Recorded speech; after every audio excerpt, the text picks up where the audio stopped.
With Arch Manning announcing a little less than a week ago that he would be committing to Texas, the Longhorns now have an absolutely stacked quarterback room.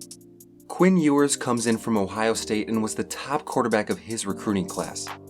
Hudson Card started some games last year and has reportedly improved substantially from that time, and obviously Manning will look to rival whoever he faces depending on his redshirt status.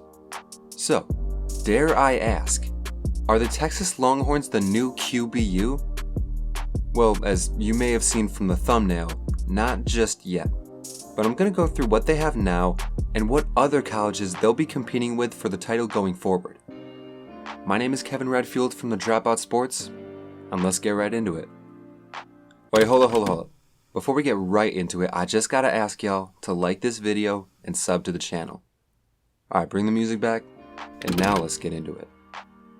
So in the past, with the exception of Casey Thompson, every main Longhorn quarterback has hailed from the state of Texas since the year 2000. Whether it be Vince Young out of Houston or Sam Ehlinger out of Austin, Texas has always prided itself on dominating the Texas state scene. But with the modernization of college football between NIL and more cross-national recruiting, especially when it comes to having the added competition of Texas A&M in-state, it's pretty clear to see that Texas has realized they have to go outside of their borders.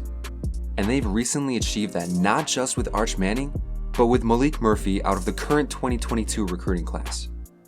I didn't mention him in the intro, but Murphy is the lone 2022 quarterback commit for the Longhorns, and he comes in as a highly touted player out of Gardena, California. The West Coast Connections head coach Steve Sarkisian has helped get Murphy halfway across the US. And with Manning coming out of Louisiana, you have to feel like this is just the beginning for more out-of-state recruiting. Sure, you'll get the occasional Youngs and Quinn Ewers, but it's not hard to think ahead and see that there will be years when the right signal caller is more than just a couple hours away from Austin. This may be the end, for better or for worse, of the local legend era. Then again, with who they have coming in this year, it may not. So for the 2022 season, Quinn Ewers looks to be the lock for the number one quarterback position. As mentioned before, he comes out of Southlake, Texas and was the number one player in the recruiting class of 2021, even ahead of USC's Caleb Williams. After a year that rightfully should be slipped under the rug, Ewers is back in his home state, and from what I've read, he hasn't missed a beat. If you're rated by 24/7 Sports as a perfect 1.0 recruit, you're obviously special in some sort of way, and although he hasn't been able to fully show it, it kinda seems like it's only a matter of time before he breaks out. Now on the other hand, Hudson Card will be the more established guy, as this will be his third year in Texas.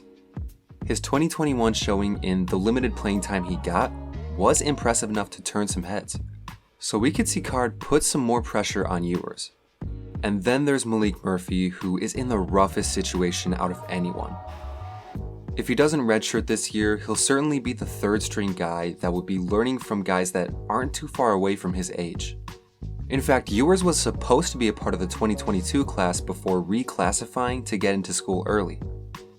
Before Ewers and Manning signed on to join the Longhorns, Murphy was the player people were saying was going to be groomed for the future. But in today's college game, there's not a lot of time for grooming, and not a lot of room for mentors and students. You're either ready or you're not, and we'll see how the cards unfold for Malik Murphy. So to briefly summarize, in 2022, it's Quinn Ewers' job to lose, but the talent behind him will at least make it a competition for the QB1 spot. Which leads us to 2023, the year where Arch Manning would arrive on campus.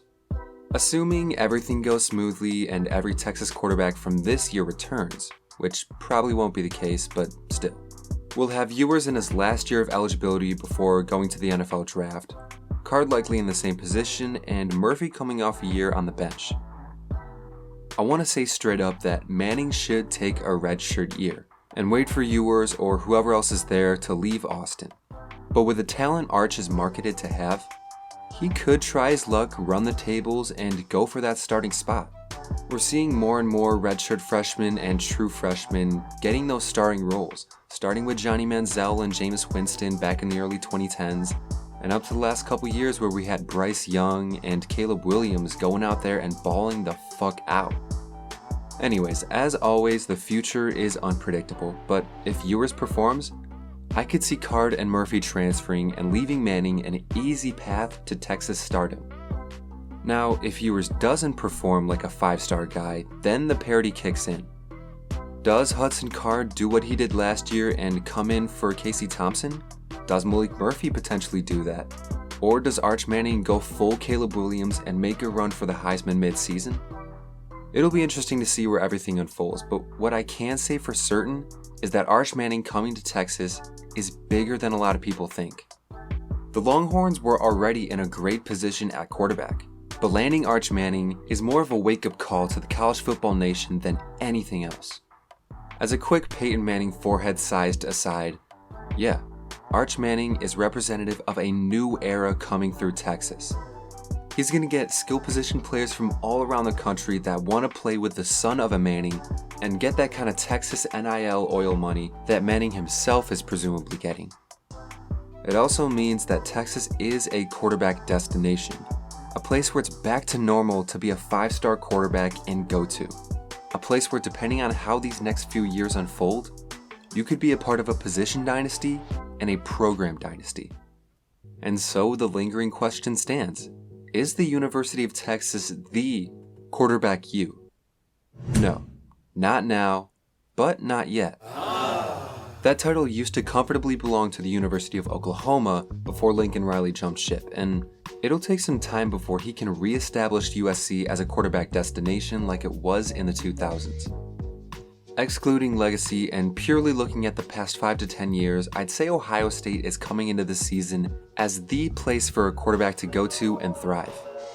From the stacked quarterback rooms of Braxton Miller, JT Barrett, and Cardale Jones, to the recent string of NFL quarterbacks like Justin Fields, and now with CJ Stroud being a frontrunner for the Heisman, I don't see any other school competing.